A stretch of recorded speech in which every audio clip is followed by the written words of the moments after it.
Itu adalah qanaah. Kita membahas tentang al-qanaah. Ada yang bisa di sini menyebutkan apa arti qanaah? Kita qanaah, apa artinya?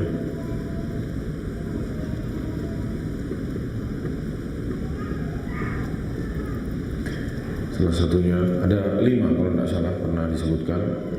Ya, arti dari al-qanaah salah satunya adalah ar-ridha, ya, ridha terhadap apa yang Allah berikan kepada kita, ya, ridha terhadap apa yang Allah bagi untuk kita para jemaah.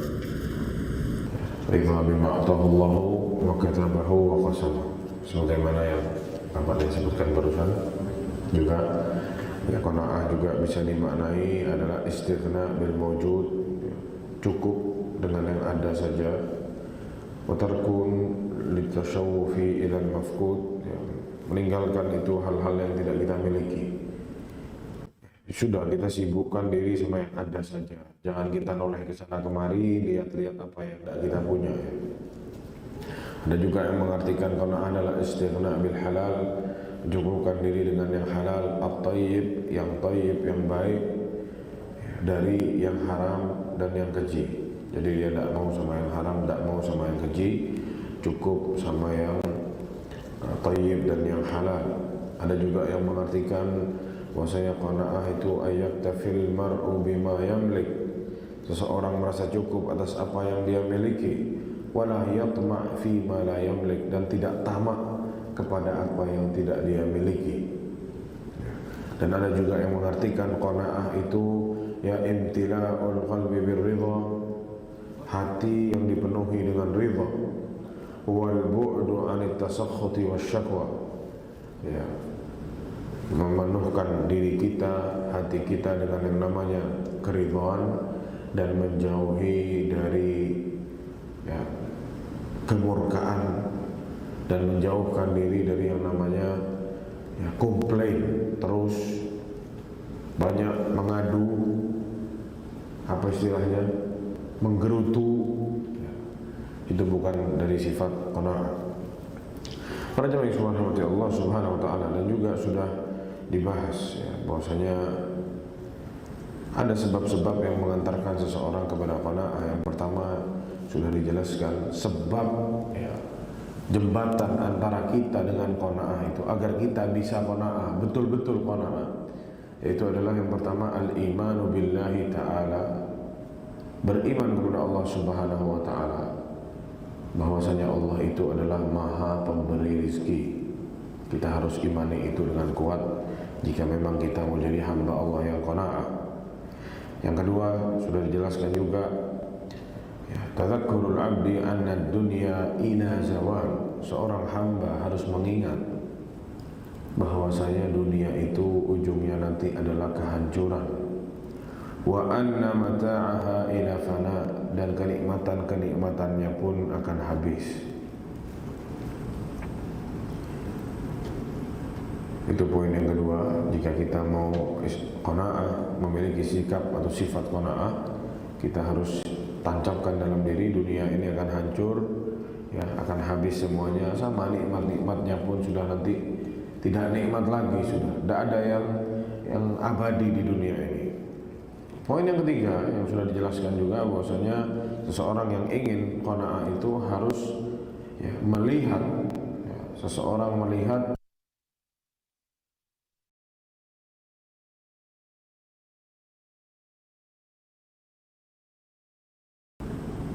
dalam melihat harta orang, kedudukan orang, jabatan orang, kita lihat ke bawah, jangan lihat ke atas.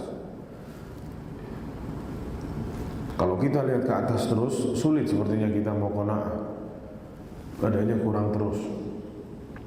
Gak punya rumah, ya dia pengen rumah, karena lihat tetangganya punya rumah atau temannya punya rumah. Sudah, dia dikasih rumah sama Allah, tapi dia lihat lagi satu lagi, temannya rumahnya tingkat, dia pengen yang tingkat. Dapat lagi yang tingkat, ternyata dia lihat temannya rumahnya tingkat, ada kolam renangnya, dia pengen juga itu rumah seperti itu. Dah selesai. Kenapa? Karena lihat ke atas. Dan di atas langit itu ada langit, jemaah. Di atas langit itu ada langit. Jadi tidak selesai-selesai kalau kita tidak pernah lihat ke bawah. Coba sekali lihat ke bawah, itu akan buat kita bersyukur kepada Allah Subhanahu wa taala. Makanya dikatakan oleh seorang ulama, rumahmu yang jelek itu didambakan oleh orang-orang yang tidak punya rumah. Didambakan sama orang yang tinggal di kolong jembatan. Kendaraanmu yang sudah reot itu, yang sudah rusak-rusak, yang di rumah rusak semua, itu didambakan sama orang-orang yang mandul, tidak punya anak.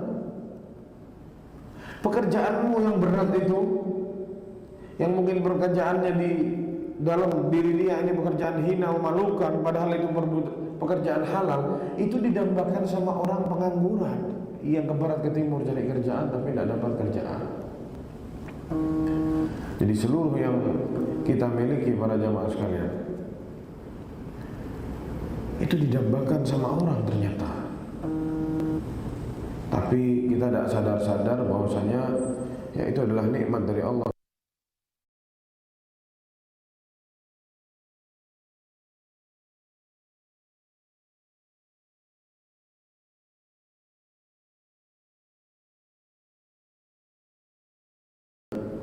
Agar yang memanage hidupnya, memanage keuangannya dan tidak boros.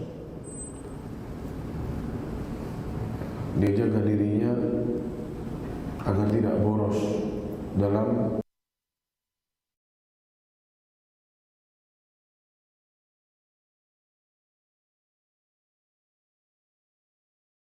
berqanaah adalah al-i'timad bi anna Allah subhanahu ja'ala at-tafawutu fil arzaki bainan nas li hikmatin ya'lamuha. Ini ya luar biasa, bahwasanya kita harus selalu bukan i'timad tapi i'tiqad, beriktikad atau meyakini bahwasanya Allah subhanahu wa ta'ala menjadikan ada orang yang kaya, ada orang yang miskin, ada orang yang kurang, ada orang yang jadi pegawai, ada yang jadi bos.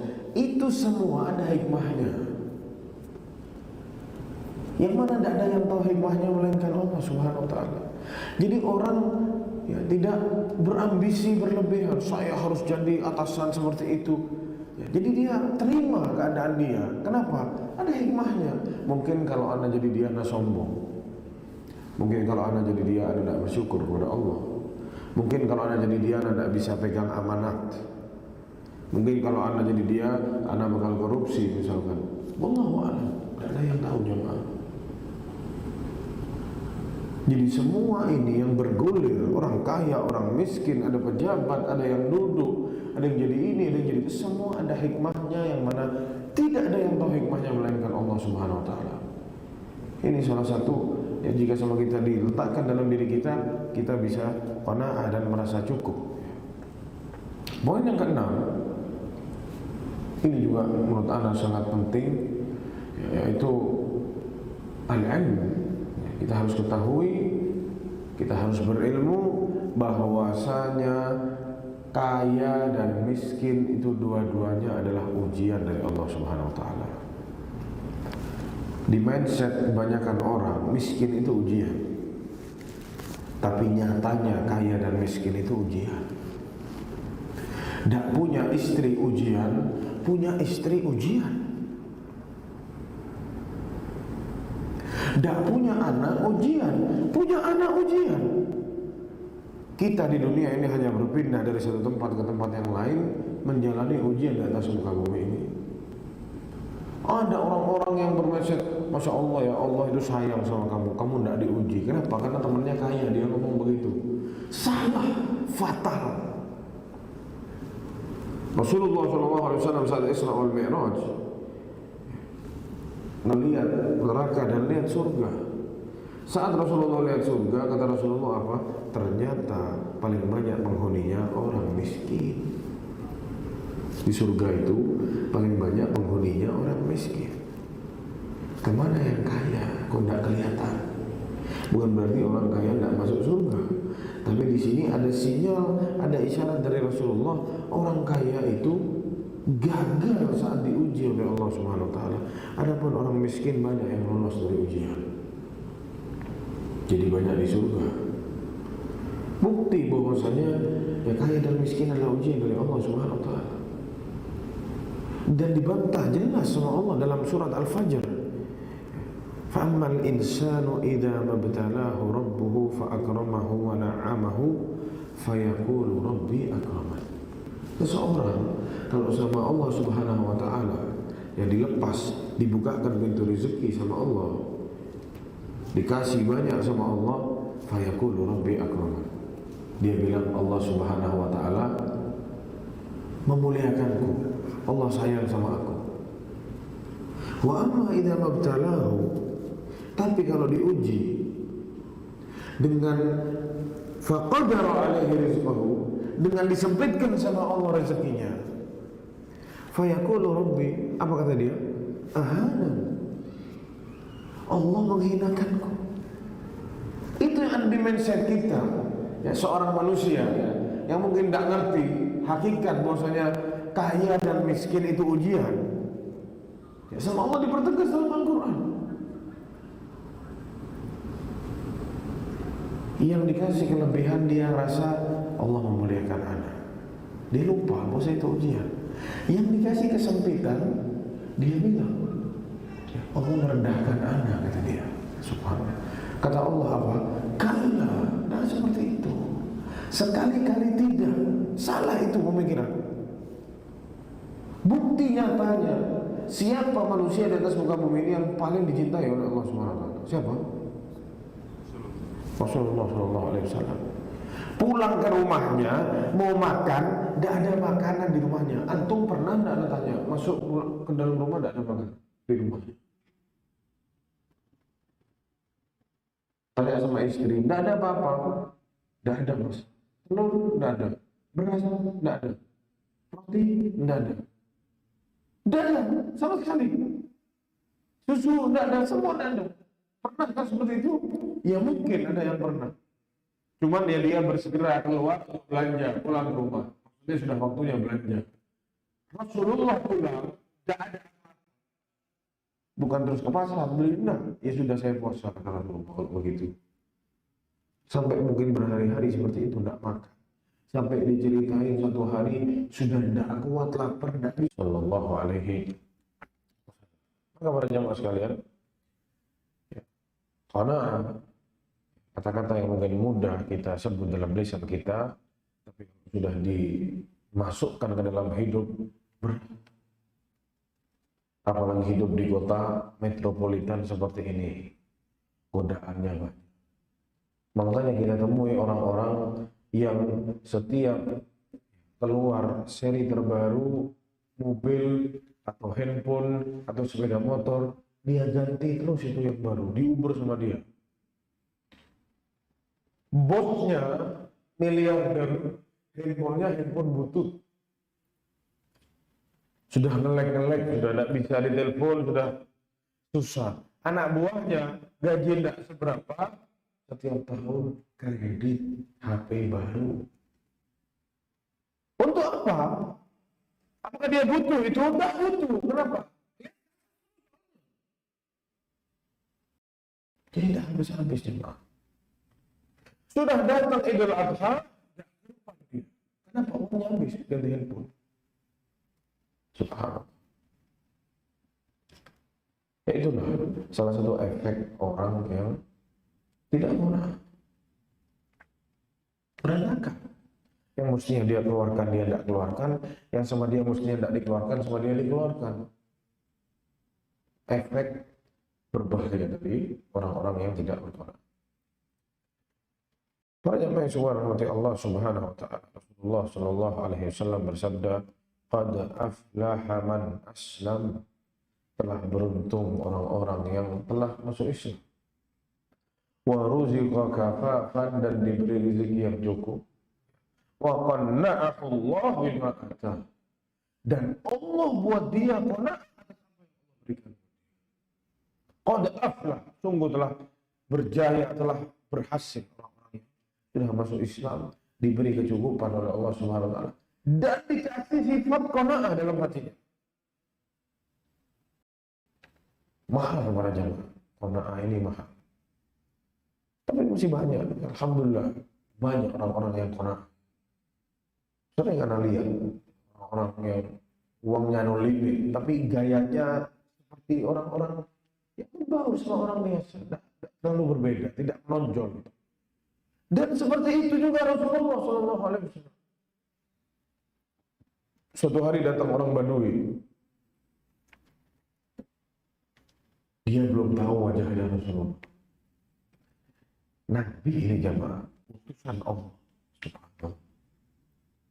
Kadang kita berlebihan dalam penampilan. Ya. Jadi kelihatan, ini kayaknya nih, ini ketuanya nih. Oh ini kayaknya ini pegawainya misalkan, dan lain sebagainya.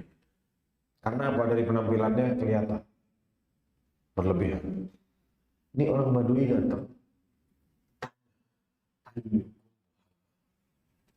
Yang Muhammad yang mana? Kenapa orang yang tidak tahu? Karena Rasulullah membawa sama yang lain. Sahabat-sahabat yang kaya juga membawa sama yang lain. Dari berpakaiannya dan lain sebagainya. Jadi para jemaah sekalian yang semoga rahmati Allah Subhanahu wa taala, orang yang tidak qanaah itu juga dia tidak merasa bahwasanya dirinya itu ada di dalam nikmat Allah Subhanahu wa taala. Tidak. Kenapa? Kurang tahu soalnya. Jadi sama Allah dia ini sudah dibanjiri sama nikmat, tapi tidak ngerasa dia. Mengerikan gitu. Itu sesuatu yang bikin sempit hati hidup di dunia. Sudah dikasih nikmat, tapi ngerasa seakan-akan tidak dikasih nikmat sama Allah Subhanahu wa taala. Sudah dikasih istri yang baik, yang soleha, didik anaknya luar biasa, tapi dia ngerasa anak kurang ini begini. Dia main lagi di luar, cari yang lain. Akhirnya selingkuh di luar. Kenapa? Tidak ada sifat qanaah dalam dirinya.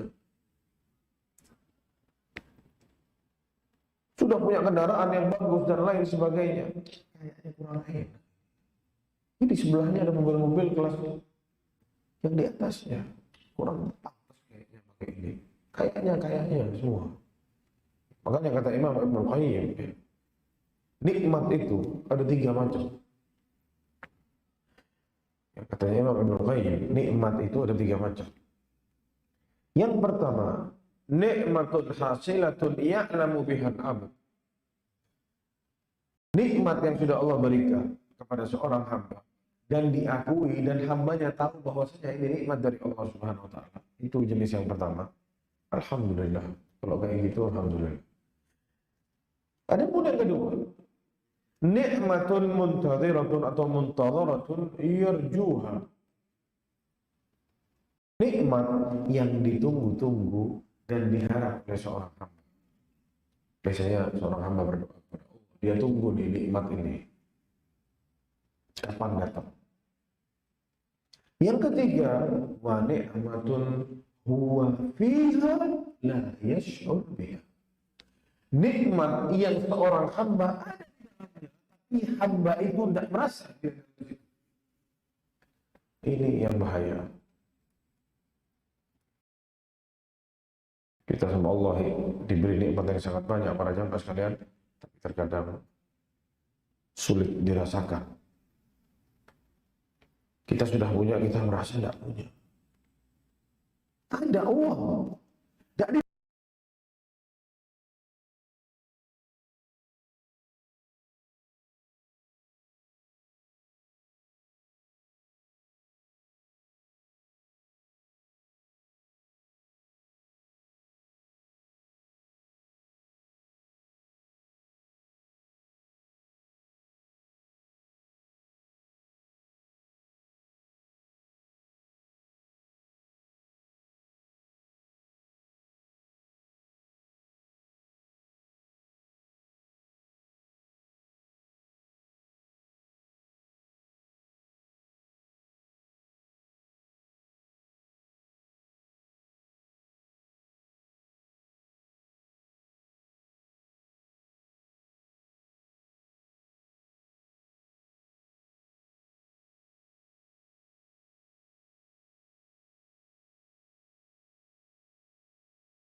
watmi'nanuha, dan ketenangan untuk orang.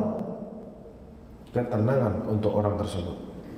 Wa dzalika ba'ithu tauhid, dan ini semua sebagaimana yang sudah kita sebutkan, yang menggerakkan jiwa atau menggerakkan diri seseorang supaya bisa qanaah itu adalah at-tauhid, keyakinan kepada Allah Subhanahu wa taala bahwasanya segala sesuatunya ini adalah diatur oleh Allah Subhanahu wa taala. Maka seorang muslim jika dia sudah tahu bahwasanya Allah Subhanahu wa taala yang mentakdirkan rezekinya, maka dia akan tahu dan dia akan meyakini bahwasanya yang sudah jadi milik dia tidak akan bisa jadi milik orang lain. Yang sudah dituliskan sama Allah untuk dia tidak akan jatuh kepada orang lain. Ana pernah di masjid ngelihat orang doanya begini. Dia nunggu iqamah di masjid. Itu detikannya turun terus tuh. Nunggu iqamah, dia doa gini, berdiri. Doanya begini. Sama orang di sebelahnya dibilang, doanya kenapa kok enggak begini katanya. Pastinya doanya begini ya. Iya, karena kalau begini doanya takut rezekinya jatuhnya ke sini nanti. Katanya dia begitu. Dia takut rezekinya jatuhnya ke sini kan. Ya dia mungkin bercanda ya. Akan dia meleset ke yang lain. Rezeki itu ya sudah dituliskan sama Allah untuk kita ya, sampai kapanpun tidak akan pernah dirasakan sama orang.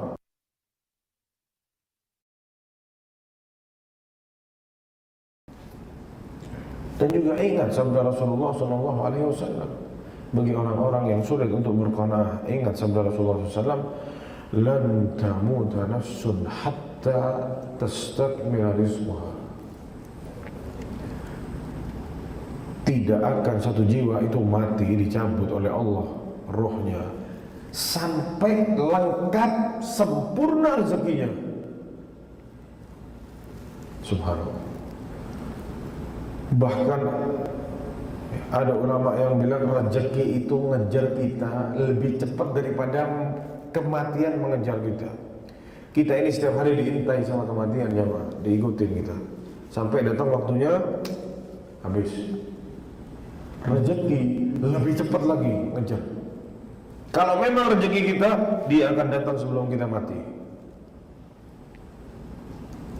Kalau ada satu rezeki yang sudah Allah tuliskan untuk kita, tapi kita belum mendapatkan, kita tidak akan mati sebelum dapat rezekinya itu. Itu sabda Rasulullah SAW, hadis yang sahih diriwayatkan oleh Imam Bukhari dalam kitab Al-Adab Al-Mufrad. Maka qanaah ini adalah harta karun seorang muslim, para jamaah sekalian, yang sangat besar. Orang yang qanaah ini sebagaimana di kajian yang lalu dijelaskan, orang yang qanaah itu akan membuat hatinya kaya. Sebagaimana yang dikatakan Rasulullah, kaya itu ada di hati. Dan orang kalau sudah hatinya kaya, tangannya kaya juga. Jadi dia tidak peduli saya mau ibadah keluarin uang, dia merasa kaya. Lain sama orang-orang yang tidak qanaah. Kenapa?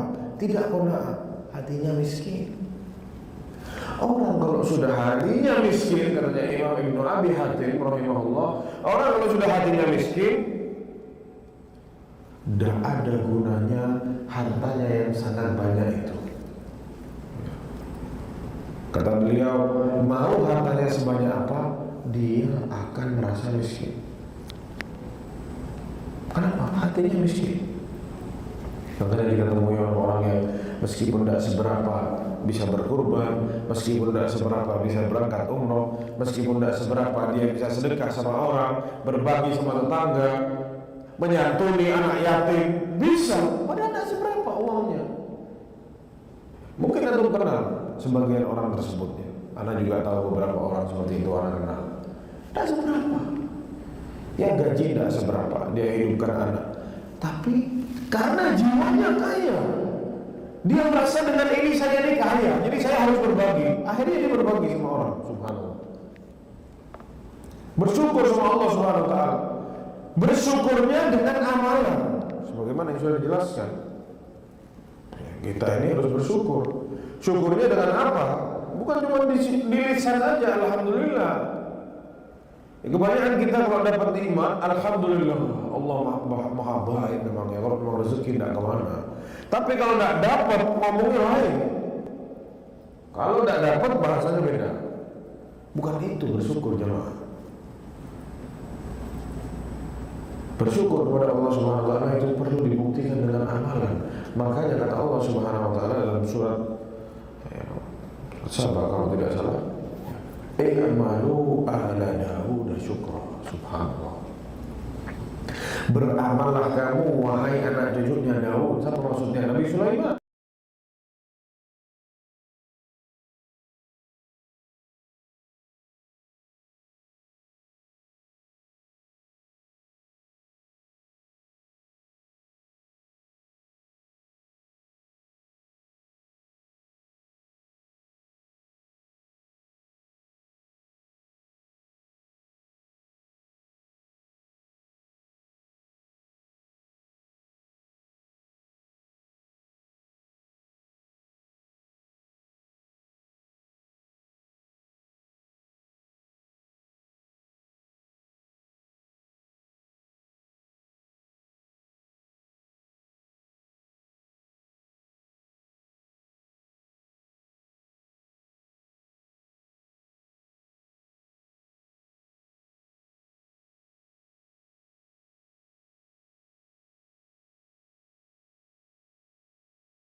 Dijawab, Abatuddin al-wara'. Ketetapan agama ini ada pada sifat al-wara', wah takut sama Allah Subhanahu wa taala. Adapun sebaliknya, agama ini akan hancur, akan hilang pada diri seseorang dengan satu sifat, yaitu sifat tamak. Ini disebutkan oleh Imam Ibnu Rajab dalam kitabnya. Yang selanjutnya, Rasulullah SAW juga menjelaskan tentang masalah ketamaan ini, bahwasanya kelak la taqumus sa'ah, kata Rasulullah, kelak hari kiamat itu tidak akan berdiri hatta yahsarul furat an jabal min dhahab, sampai sungai Efrat nanti itu mengeluarkan gunung dari emas.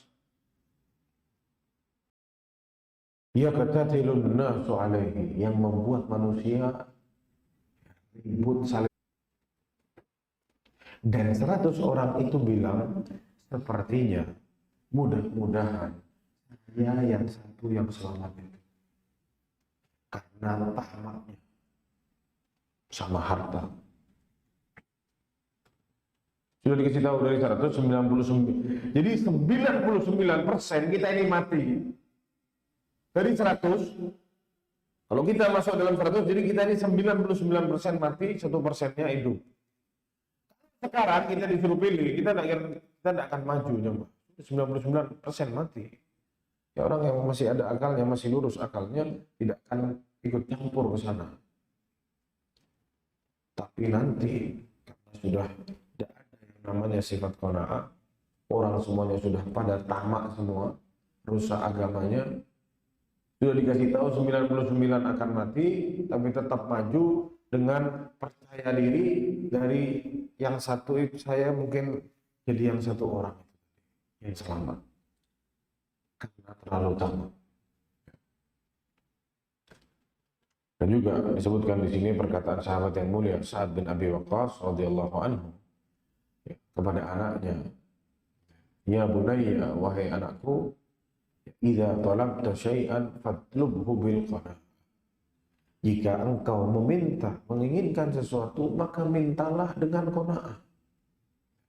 Fa innahu man la qanaa'ata lahu lam yughnihil mal. Karena sungguh orang yang tidak punya sifat qanaah itu, tidak ada gunanya harta buat dia. Tidak ada cukupnya harta buat dia. Minta sesuatu, minta sama Allah dengan qanaah. Dan juga nasihat yang sangat luar biasa dari sahabat yang mulia Abu Darda radhiyallahu anhu. Beliau menasihati anaknya, "Ya bunayya, wahai anakku, ya, la tatba' basaraka kullu ma tara fil nas." Jangan kamu ikuti matamu itu. Jangan kamu selalu lihat itu orang-orang dengan matamu. Jangan matamu ini ngeliatin orang terus, maksudnya.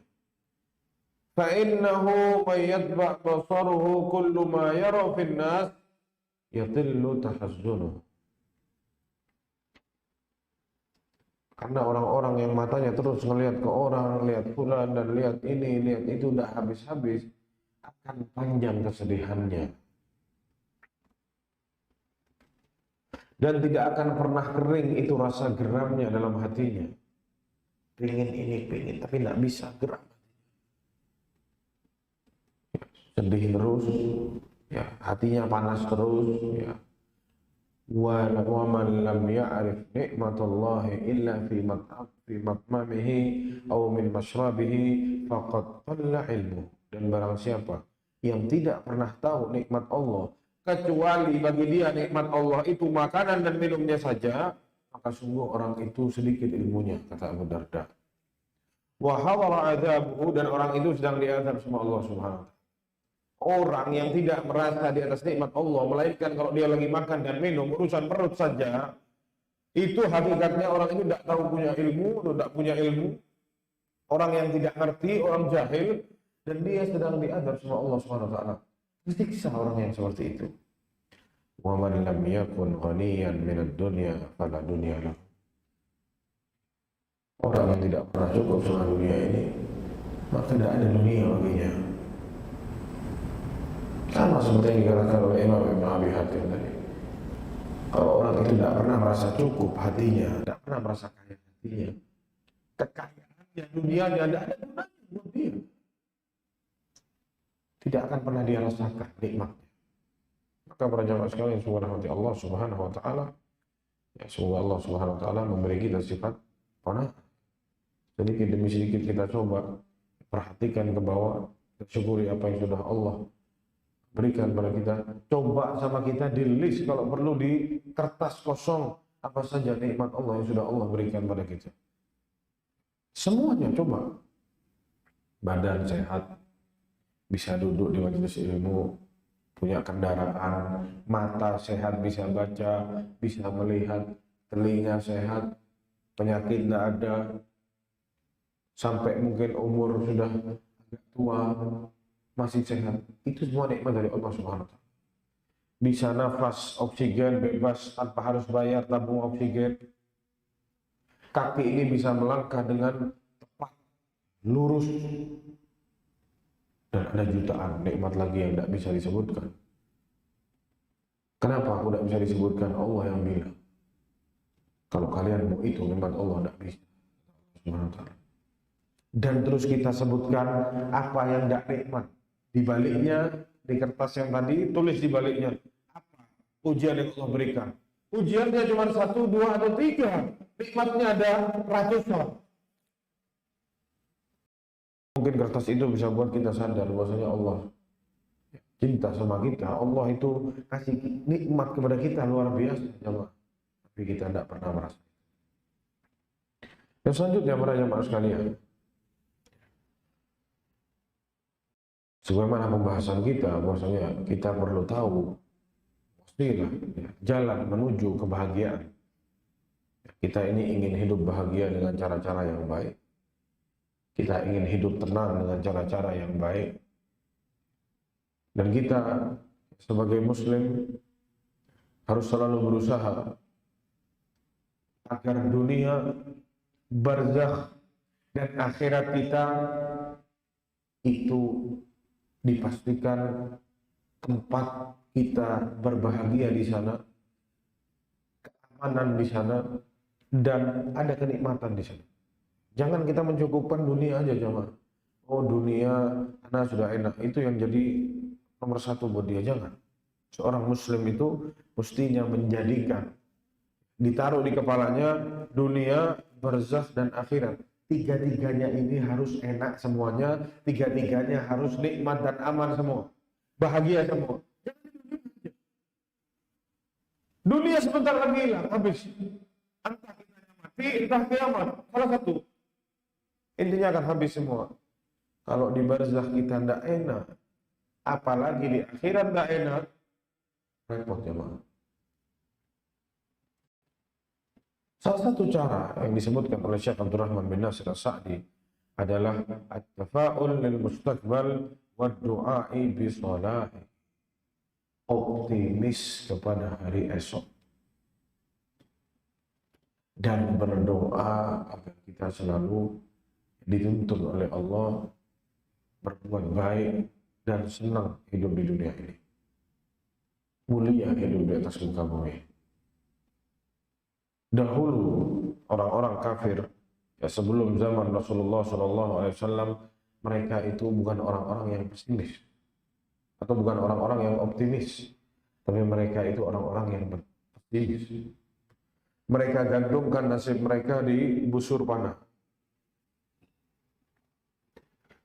Setiap apa yang mau mereka lakukan, mau bisnis kah, mau menikah kah, apapun itu, mau safar kah, digantung sama ini sama mereka. Mereka bikin 3 anak panah dilempar. Apa yang keluar itu yang sama mereka diikuti.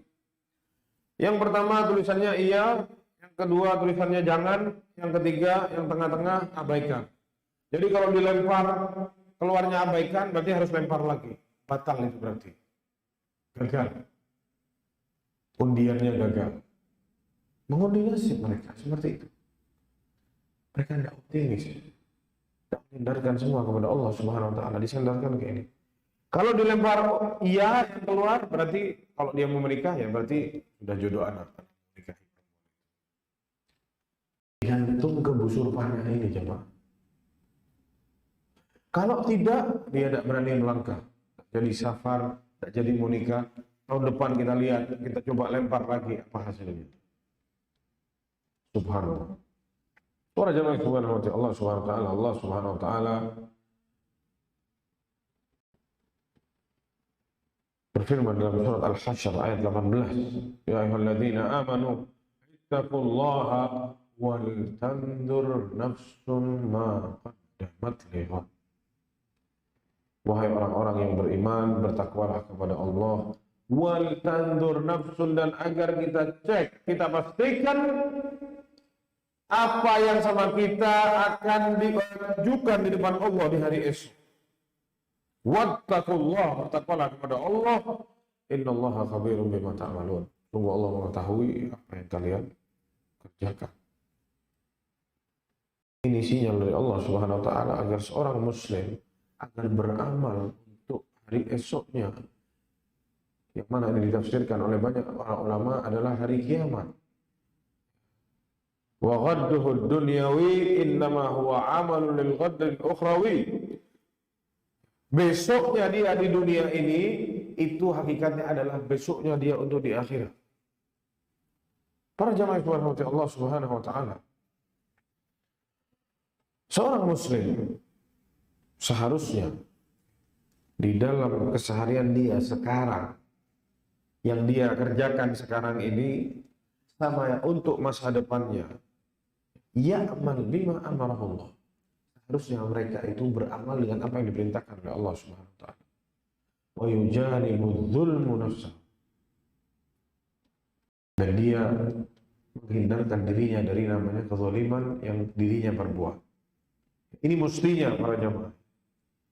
Allah Subhanahu wa taala berfirman, "Inna iddatash syuhuri 'indallahi 12 syahran fi kitabillah." Bahwasanya kata Allah Subhanahu wa taala bulan itu jumlahnya ada 12. Ini yang ditetapkan oleh Allah Subhanahu wa taala dalam kitabnya. Al-yawma khalaqas samawati wal ard minha arba'atun hurum. Di dalamnya ada 4 yang termasuk apa?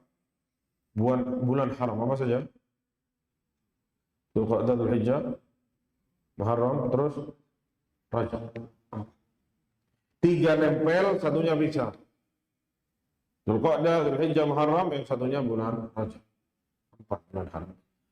Dzalika dinul qayyim, ini adalah agama yang telah didirikan oleh Allah Subhanahu wa taala. Fala tazlimu fihinna anfusakum. Jangan kalian mendolimi diri-diri kalian di bulan-bulan tersebut.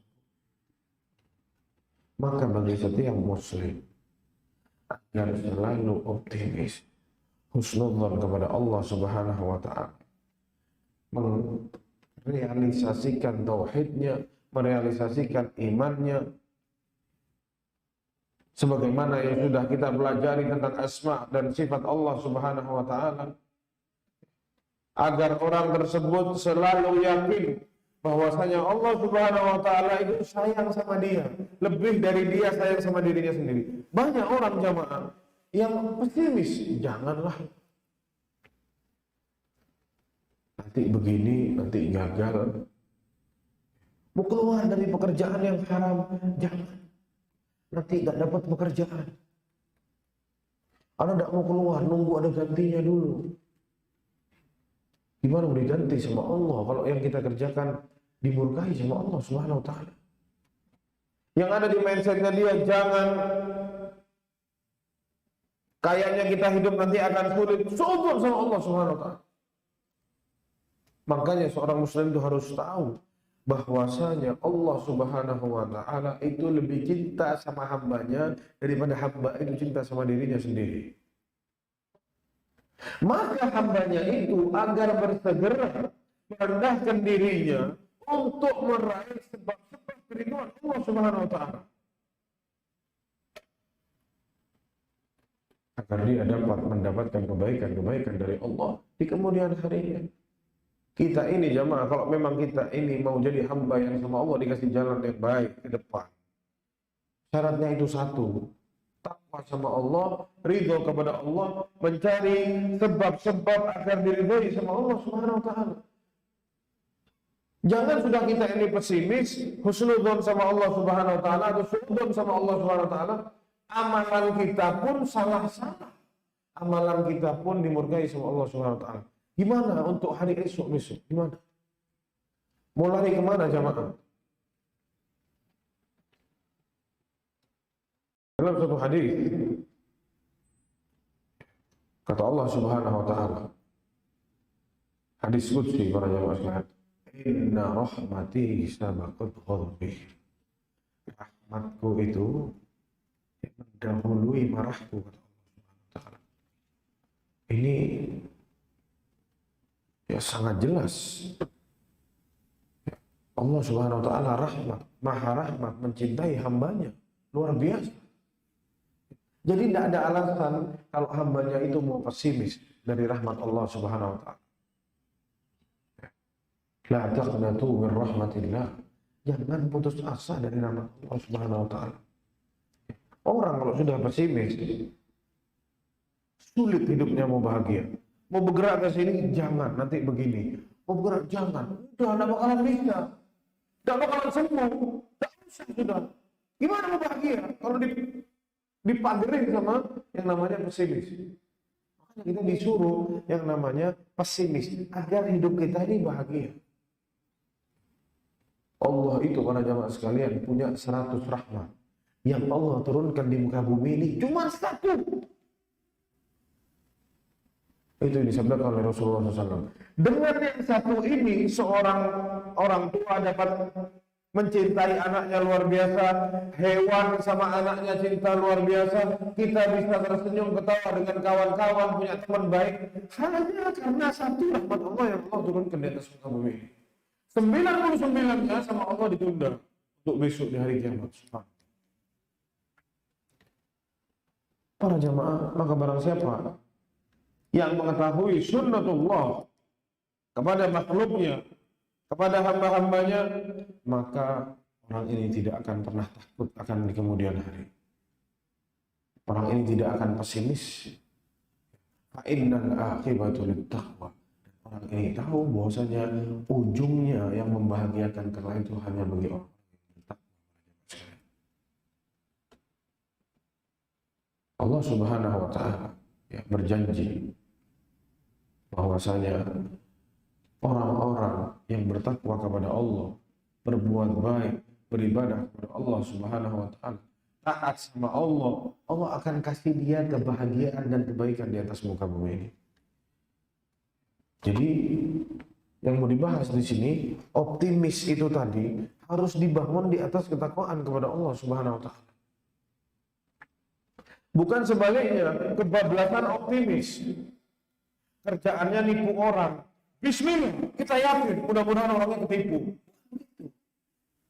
Salah ini. Optimis dibangun di atas ketakwaan kepada Allah, di atas ilmu bahwasanya Allah Subhanahu wa taala yang nyuruh kita begini. Salah satunya Allah Subhanahu wa taala berfirman, "Lilladzina istajabu li rabbihimul husna." Orang yang istijabah datang kepada Allah, Allah akan berikan kebaikan kepada dia. Jadi para jamaah sekalian, yang terutama teman-teman kita yang masih ragu untuk keluar dari tempat-tempat kerja yang diharamkan, tidak mungkin Allah Subhanahu wa taala menelantarkan kita begitu saja, sedangkan kita adalah hamba yang bertakwa kepada Allah Subhanahu wa taala. Di ayat yang lain dalam surat Yunus ayat 9, Allah Subhanahu wa taala berfirman, "Yahdihim rabbuhum biimanihim." Allah akan kasih petunjuk orang-orang itu dengan keimanan mereka. Ditambah lagi ayat yang lain surat Maryam ayat 76, "Wa yazidullahu alladziina ihtadaw huda." Allah akan tambah orang-orang yang mencari petunjuk Allah, Allah akan tambahkan pada mereka petunjuk. Subhanallah. Rasulullah Shallallahu Alaihi Wasallam bersabda, "Ihfazillah yahfazka."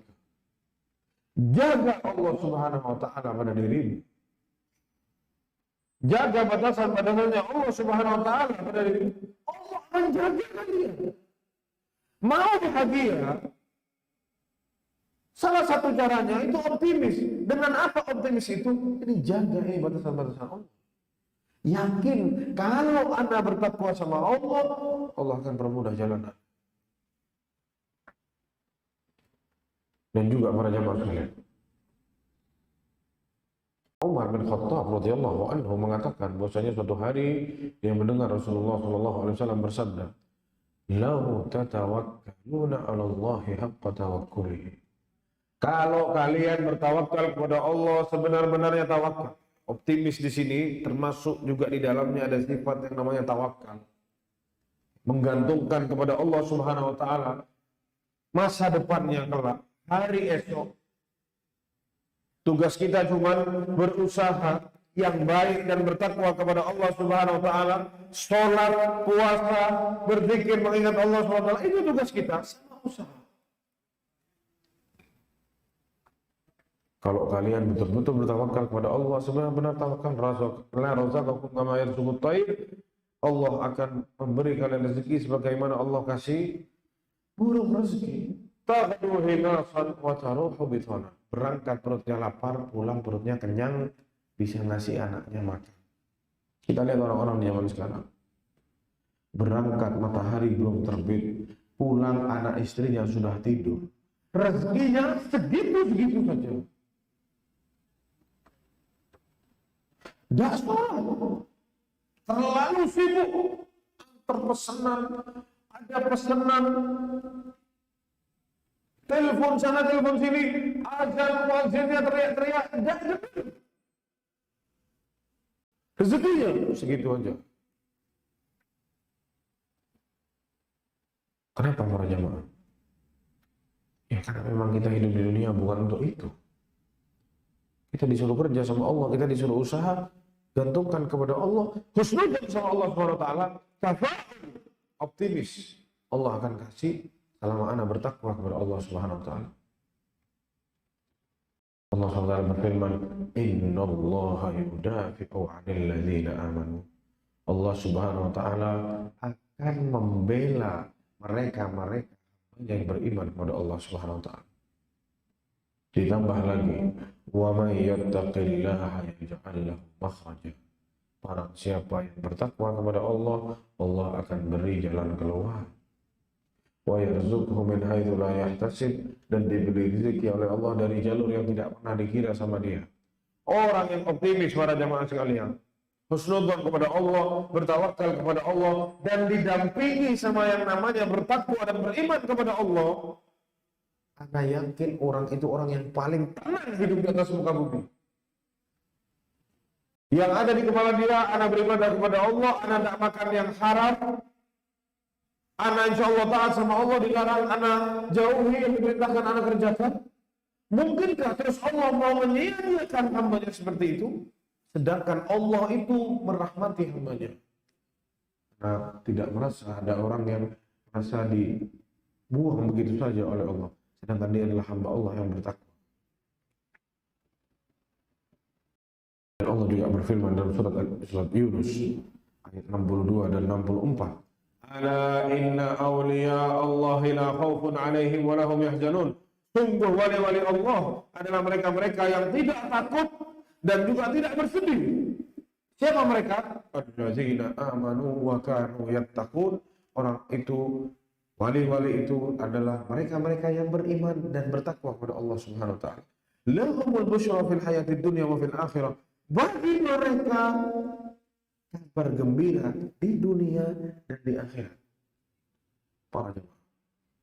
Kata Syekh Abdul Rahman As-Sa'di, inna awliya Allahi la khawfun alaihim. Sungguh wali-wali Allah itu orang-orangnya tidak akan takut. Bukan, jangan anda pikir wali-wali ini wali yang bisa terbang. Bukan itu yang dibahas, bukan. Itu dijelaskan di sini. Wali itu maksudnya apa? Yang beriman dan bertakwa kepada Allah. Jadi di sini mungkin banyak wali-wali Allah. Allah bisa jadi. Karena sama Allah dijelaskan yang beriman dan bertakwa kepada Allah Subhanahu wa taala. Katanya Syekh Abdul Rahman As-Sa'di menafsirkan ayat ini, mereka orang-orang dan wali-wali Allah tidak takut. Itu tidak takut sama apa maksudnya? Tidak takut dengan apa-apa yang akan mereka hadapi di depan mereka, dari keadaan-keadaan yang menakutkan atau keadaan-keadaan yang mencekam. Dia tidak pernah takut. Optimis, tidak takut dia. Percaya sama Allah Subhanahu wa taala. Beriman dan bertakwa sama Allah. Maju. Wala hum yahzanun, dan mereka itu juga tidak bersedih. Bersedih atas apa? Bersedih atas apa yang sudah lewat di hari-hari kemarin. Mereka tidak pernah bersedih. Kenapa? Karena mereka hari-hari yang lalu terlewat diisi dengan kesolehan dan amalan-amalan yang baik. Maka mereka tidak pernah takut untuk menghadapi hari esok, dan mereka tidak pernah bersedih atas apa yang sudah terlewat. Enak hidupnya jamaah. Adapun sebaliknya, orang-orang yang ke depannya takut, ke belakang dia sedih. Kenapa kok begitu? Tanda tanya ini. Mungkin ke belakang isinya maksiat. Depan dia tidak yakin karena imannya lemah. Lalu maksiat. Yang dimakan haram-haram terus. Istri-istri tidak taat sama suaminya. Membangkang sama suaminya. Suami-suami yang zalim sama istrinya. Kurang ajar sama orang tuanya. Sedih dia. Ke depan dia takut. Gimana ya besok anak-anak? Mungkin sama Allah anak dibalas nanti lewat anak-anak. Suudzon sama Allah Subhanahu wa taala. Qul ya ibadiyalladzina asrafu ala anfusihim. Allah sudah bilang, katakan wahai Muhammad kepada hamba-hambaku yang sudah melampaui batas. La taqnatu min rahmatillah. Jangan putus asa dari rahmat Allah Subhanahu wa taala. Jangan pesimis. Kita mau hidup senang, kita mau hidup bahagia, kita ini diperintahkan untuk optimis. Yang selanjutnya para jemaah sekalian yang dirahmati Allah Subhanahu wa taala, dan kemudian hari itu namanya tasya'um. Itu namanya tasya'um. Kalau optimis namanya optimis.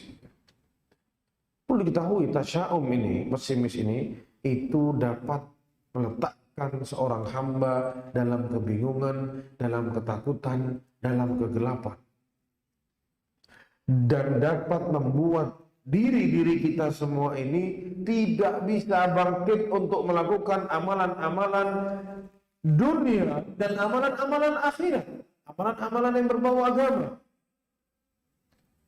Adapun sebaliknya, optimis itu menggerakkan jiwa seseorang untuk beramal, menggerakkan jiwa seseorang untuk berusaha. Tanbasitu bihin nafs, jiwa kita itu bahagia, senang, ceria, tenang hidupnya. Dan kalau sudah orang tenang hidupnya, yang dikerjakan bedakan kalau ada orang yang hidupnya mudlim, gelap gulita, setiap hari sedih, setiap hari bingung, tak jelas kemana, tidak akan produktif orang ini. Tidak akan produktif. Bengong, ketakutan, tidak percaya diri, tidak akan produktif orang yang seperti itu. Sebaliknya orang yang optimis, dia terbuka. Kalau saya dapat, sudah rezeki. Kalau belum dapat, belum rezeki. Kita coba lagi. Maju terus, pantang mundur. Mestinya seperti itu. Seorang hamba. Banyak para jemaah sekalian menjelaskan para ulama yang memberi kita isyarat bahwasanya kita ini diperintahkan dalam Islam untuk optimis. Salah satunya di sini bahwasanya dulu Rasulullah Shallallahu Alaihi Wasallam selalu senang sama yang namanya kata-kata optimis. Begitu pula jika Rasulullah ketemu sama nama-nama. Sebagaimana yang diceritakan dalam sirahnya Rasulullah SAW, saat Rasulullah mau berangkat ke daerah Khaybar, perang Khaybar, yang ngasih tahu jalannya bilang sama Rasulullah SAW, ya Rasulullah, hadhihi turuqun katsirah, kulluha tuaddi ila al-maqsad. Menuju Khaybar ya Rasulullah, itu jalurnya banyak. Bisa lewat sini, bisa lewat sana, bisa lewat situ, banyak. Rasulullah disuruh pilih mau lewat mana sama dia. Ujungnya di sana ada Khaybar, sampainya sama ke sana. Kata Rasulullah SAW, "Sammi hali," kasih tahu nama-namanya, sebut nama jalan-jalannya. Fadzakar minha Hatiban wa Husnan wa ghairiha. Disebut sama orang ini nama-nama. Ada nama-namanya baik, ada nama-namanya yang menyedihkan, ada nama-namanya yang buruk. Akhirnya sama Rasulullah SAW dipilih namanya. Kita lewat jalan namanya marhab. Marhab itu kata yang baik. Makanya kalau kita datang marhaban, kata orang Arab ya kan, selamat datang. Ini tempat kami luaskan untuk kamu. Silahkan masuk, silahkan masuk. Bagus tidak artinya? Bagus. Itu yang dipilih sama Rasulullah. Arahnya sama, tapi itu yang Rasulullah pilih. Kenapa? Rasulullah senang sama kata-kata yang baik. Senang sama jiwa yang sehat, yang akalnya tidak mudlim, ketutup, gelap. Tidak. Padahal jalannya sama. Kalau kita yang mana aja udah terserah. Tapi karena Rasulullah senang sama yang namanya optimis, dipilih nama-namanya yang bagus. Padahal ujungnya sama. Ini salah satu bentuk keoptimisannya Rasulullah SAW. Dan juga Sulh Hudaybiyah, ya, perjanjian Hudaybiyah. Siapa yang diutus sama orang kafir Quraisy? Apa? Bukan. Hampir betul. Suhail bin Amr namanya. Suhail bin Amr. Lama ra'ahu muqbilan, saat Rasulullah lihat Suhail yang diutus dari kafir Quraisy, Suhail itu diambil dari kata sahal, artinya mudah, gampang artinya. Itu kalau punya anak mungkin bisa jadi masukan namanya Suhail. Waqad arsalathu Quraisyun ila Rasulillah sallallahu alaihi wasallam mumaththilan laha li ajli sulh. Mana ini diutus sama kafir Quraisy untuk menemui Rasulullah SAW. Jadi penanggung jawabnya, jadi suaranya orang kafir Quraisy ada di tangannya Suhail pada waktu itu, mewakili kafir Quraisy. Kata Rasulullah SAW apa? Saat dia lihat Suhail yang datang, kata Rasulullah, "Sahula amrukum." Semoga perkara kalian jadi gampang karena yang datang Suhail. Namanya ada bentuk kemudahan. Optimis Rasulullah SAW. Padahal Suhail itu dikenal orang yang pintar bersilat lidah, pintar ngomong, pengaruhnya orang. Tapi Rasulullah optimis. Semoga Allah memudah masalah kita semua. Karena yang datang Suhail, namanya baik. Rasulullah senang sama optimis seperti itu. Ada orang ngasih nama anaknya, ngeri nama. Anaknya kembar. Yang satunya dikasih nama Khairul Bariyah, yang satunya Syarrul Bariyah. Sebaik-baik orang, satunya seburuk-buruk orang. Dipikir semua yang di Al-Quran bagus sama dia mungkin. Subhanallah.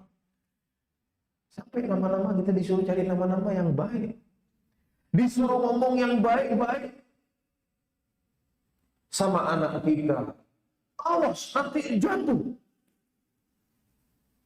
Jatuh beneran. Meskipun kita ngelarang, tapi optimis itu kata Rasulullah adalah kalimat thayyibah, kalimat yang baik. Biar orang itu senang hidup, biar semangat orang hidup. Bukan pesimis. Jelek-jelek terus yang diomongin. Nanti begini, nanti begitu. Dan yang seterusnya. Allah Subhanahu wa taala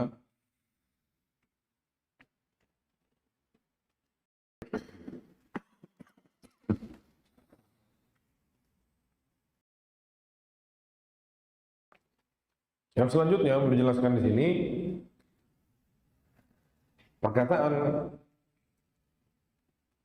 Imam Ibnul Qayyim ya, yang memotivasi kita agar kita ini semua optimis dalam hidup kita.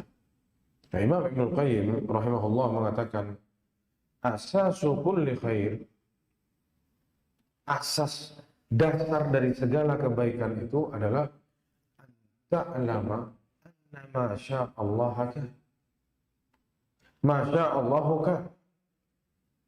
Kita tahu bahwasanya apa yang sama Allah ditetapkan, kehendak Allah itu pasti akan terjadi. Wa ma lam yasha' lam yakun. Dan apa yang tidak Allah kehendaki, maka tidak akan terjadi.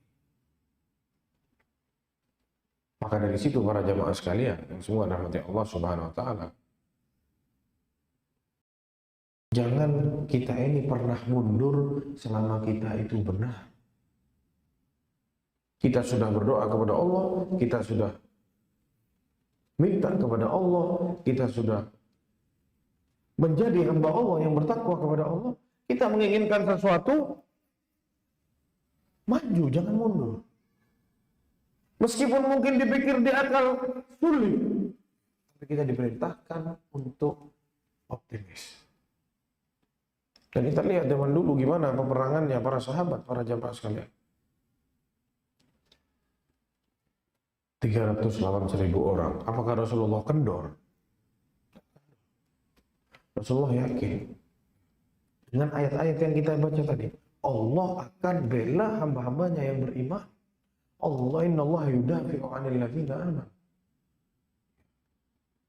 Dan Allah Subhanahu wa taala menjamin para jamaah sekalian, bagi orang-orang yang berusaha meraih ridha Allah Subhanahu wa taala, musta'inan bihi, minta pertolongan kepada Allah Subhanahu wa taala untuk agar diluruskan, diberi tunjuk oleh Allah di dunia dan di akhirat. Allah jamin orang-orang seperti itu akan Allah mudahkan hidup. Allah SWT berfirman apa? Kita hafal semua ayatnya. Walladzina jahadu fina lanahdiyannahum subulana. Orang-orang yang berusaha selalu hidup, berusaha selalu mencari petunjuk Allah Subhanahu wa taala, akan diberi sama Allah petunjuk. Para jamaah semoga dirahmati Allah Subhanahu wa taala. Maka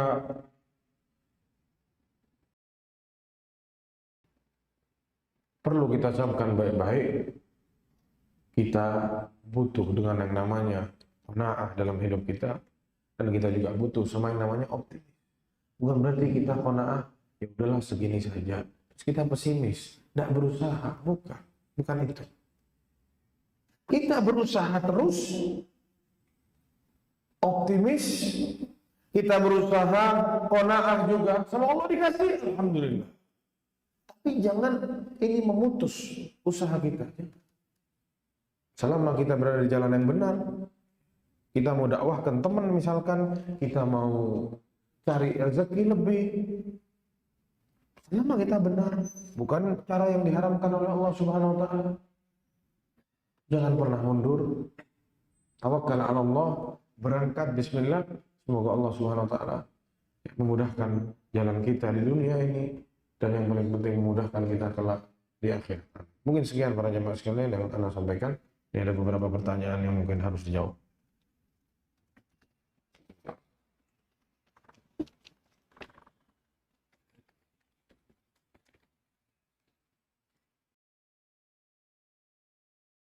Insyaallah. Assalamualaikum Ustaz Afwan, tolong doakan anak-anak cepat menikah dengan ahlus sunnah. Assalamualaikum. Bilang amin para jemaah. Amin. Sudah banyak yang mengamini nih. Mudah-mudahan minggu depan diminta orang. Amin, insya Allah. Itu kalau perlu sebentar lagi didatengin orang, bisa besok kan. Subhanallah. Karena kadang suka bingung jemaah. Yang laki-laki teriak-teriak sulit dari akhwat. Yang akhwat teriak-teriak sulit mencari laki-laki. Itulah ujian para jomblo. Makanya Anda bilang hidup itu jomblo ujian, nanti nikah ujian.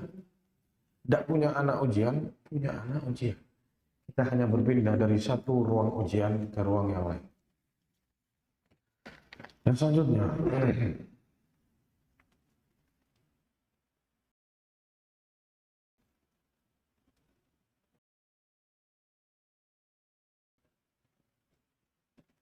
izin bertanya, saya pernah dengar bahwa tamak dengan rahmat Allah itu dianjurkan. Lalu adakah batasan antara tamak dengan rahmat Allah dan sifat qanaah itu sendiri? Ya, qanaah itu urusannya sama dunia para jamaah sekalian.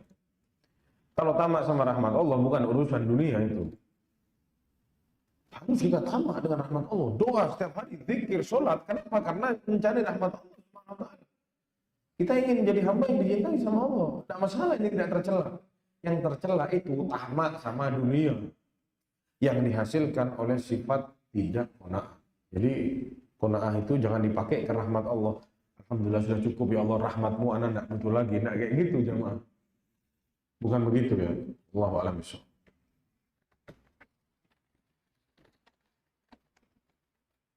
Ustaz mohon nasihatnya bagaimana menyikapi suami. Nah ini istri berarti. Curhatan seorang istri harus didengar jemaah. Ini anak banyak temui pertanyaan yang sama seperti ini. Semoga anak tidak termasuk orang-orang seperti ini ya. Na'udzubillah. Kesian istrinya ya para jemaah.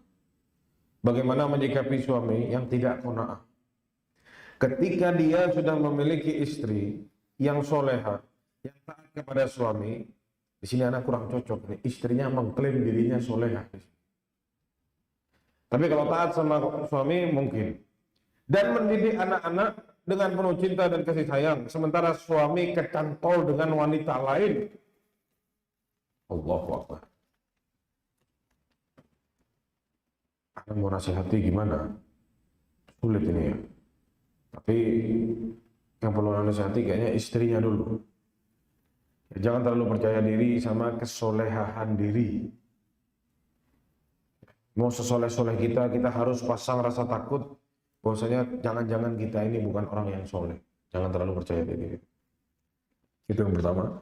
Yang kedua, taat kepada suami, mendidik anak dengan cinta dan penuh kasih sayang, itu kewajiban. Jadi itu kewajiban ibu, bukan kewajiban gara-gara ada suaminya, bukan. Meskipun suaminya tidak ada, dia wajib untuk mendidik anak-anaknya dengan cinta dan kasih sayang. Dan taat kepada suami wajib. Jadi itu suatu kewajiban bagi seorang istri. Jadi jangan diungkit-ungkit ini. Yang perlu kita bahas itu yang terakhir. Suaminya kepencut, kecantol dengan wanita lain. Ini yang berbahaya. Jadi mau istrinya soleha, mau istrinya tidak soleha, mau istrinya didik anak dengan kasih sayang, tidak mau didik anak dengan kasih sayang, tidak ada yang membolehkan bahwasanya suami itu berselingkuh dengan perempuan lain, tidak boleh. Mau istrinya taat, istrinya tidak didik anak, tidak boleh selingkuh sama orang lain, tidak boleh. Jadi maksud anak tadi, tidak perlu si istri menyebutkan. Istri ini cukup tanya, suami saya selingkuh sama wanita lain. Begitu aja. Ya, ini ada sebabnya.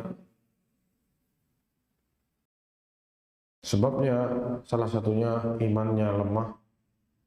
Suaminya acuh tak acuh sama agama biasanya. Tidak menundukkan pandangan. Merasa aman dari fitnah wanita. Ini yang paling bahaya. Oh, kalau katanya Ustaz Firanda, hafizahullah, ustadznya juga bisa goyang jam. Itu katanya Ustaz Firanda, bahaya memang. Fitnah wanita ini berbahaya.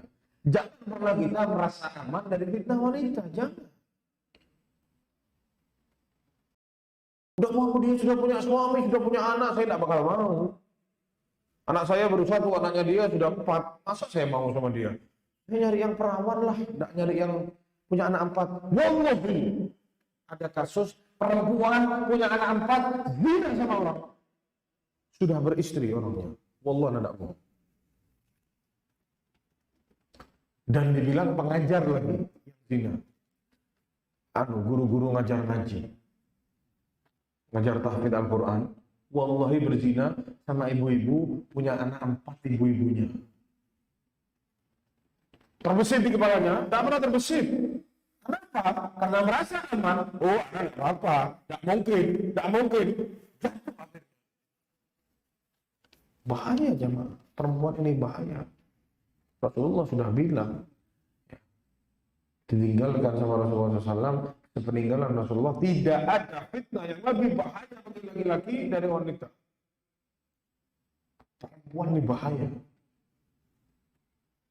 Jadi untuk meluruskan ini ya istrinya harus terang-terangan bilang maunya gimana. Kamu itu setiap hari bikin dosa, selingkuh, haram, tidak boleh dalam Islam. Kalau perlu kasih tahu ke mertuanya, si istri ini ngomong sama bapak atau ibunya si suaminya, kasih tahu biar diluruskan anaknya. Kalau masih mokong juga, bilang suaminya, silahkan nikahi mas, jangan dizinai, nikahi saja. Agar suaminya tidak terjerumus ke dalam dosa. Kesian suaminya. Kalau anti tidak ridho, dimadu, wallahu a'lam bishawab. Anda tidak tahu lagi mau jawab apa. Itu yang bisa Anda jawab para jamaah. Wallahu a'lam.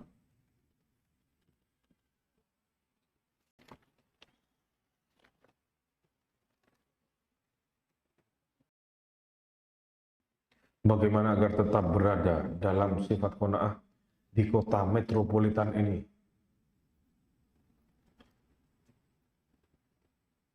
Selain melihat ke bawah, masukan anak tambahan dari yang tadi, selain melihat ke bawah, cari teman-teman kita yang baik-baik. Terkadang kawan yang merubah arus kita para jamaah. Terkadang kita ini terbawa dengan pola pikirnya kawan.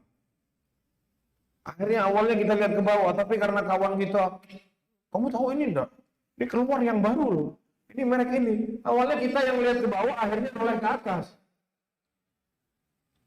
Dilempari terus dari atas soalnya jemaah.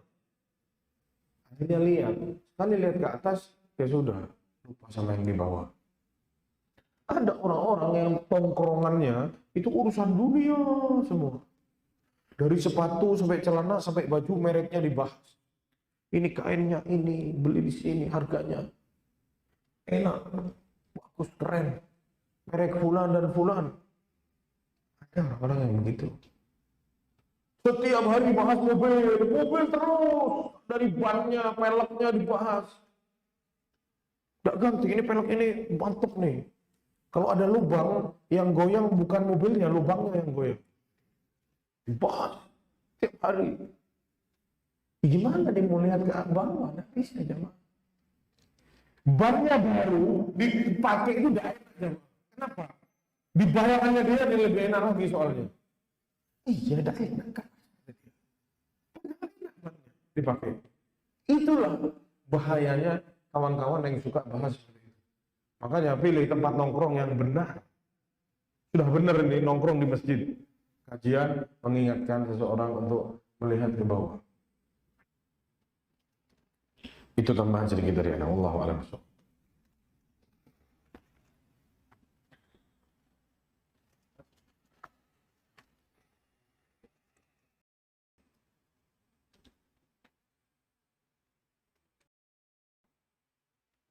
Nah, semua barang yang kita beli nanti akan dihisap. Mohon rinciannya seperti apa, Ustaz? Wallahu a'lam, hisapnya besok rinciannya gimana? Allah yang tahu, jemaah Anda tidak tahu.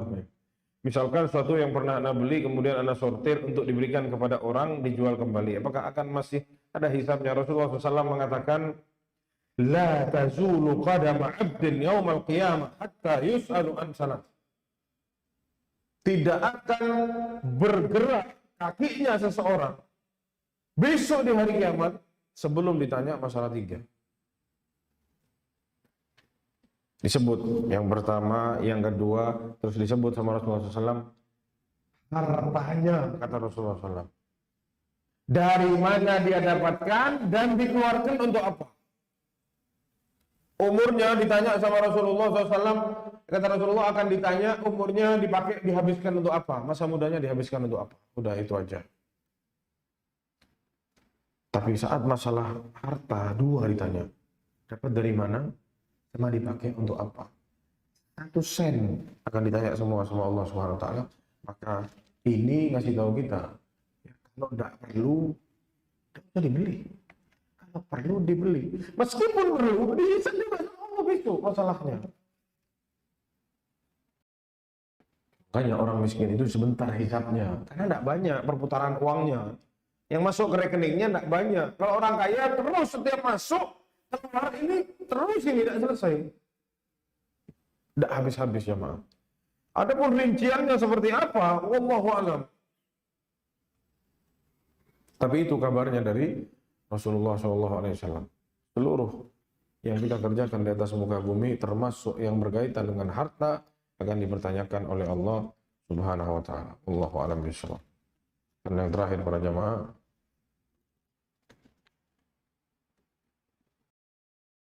izin bertanya, saya seorang yang lumayan sering bepergian menggunakan pesawat.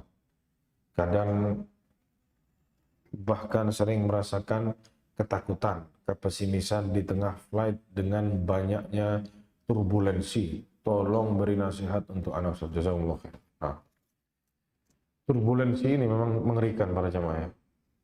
Tapi Masya Allah kan, wa ma lam yasha' lam yakun. Ya, mau turbulensi, mau pesawatnya jatuh, mau meledak, kalau tidak mati, ya tidak mati. Udah itu aja. Itu taruh di kepala kita, diamalkan di setiap aspek kehidupan. Naik pesawat, ya Allah kalau sudah ajal anak di sini, ya sudah selesai. Makanya saat berangkat, Bismillahi tawakkaltu 'ala Allah. Tawakal saya gantungkan sama Allah Subhanahu wa taala. Baca itu doa-doa yang disunnahkan, pasrahkan sama Allah. Dan anehnya yang bertanya ini, dia takut saat turbulensi. Seakan-akan kalau dia naik pesawat, dia tidak mati. Kenapa dia tidak takut? Kalau jalan takut kesandung. Kalau naik motor takut ditabrak dari belakang sama mobil. Kenapa takutnya harus saat turbulensi? Itu pertanyaannya. Jadi taruh di diri kita, mati itu sudah dibilang tadi. Semuanya sudah ada ajalnya, semuanya sudah ditulis.